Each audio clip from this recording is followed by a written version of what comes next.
नमस्कार सर्वांना. खूप दुर्दैवी घटना घडलेली आहे बघा.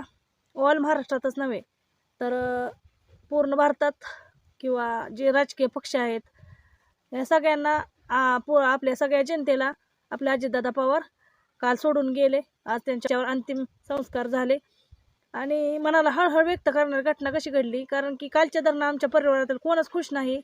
बातम्या ऐकतो टी व्हीवर असू द्या, मोबाईलवर असू द्या किंवा आमच्या शेजारी पाजारी माझ्याशी जे बोलण्यात येते ते विमान दुर्घटनेत अजितदादा पवार यांचा दुर्दैवी मृत्यू झाला.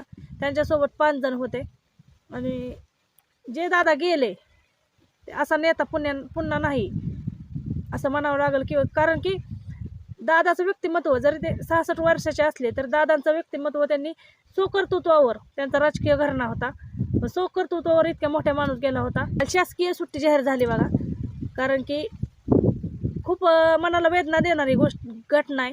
पण नियती पुढं आपण काही करू शकत नाही. जे जन्माला आलंय ते मरणार एक ना एक दिवस. पण दुर्दैवी त्यांचा मृत्यू झाला बघा.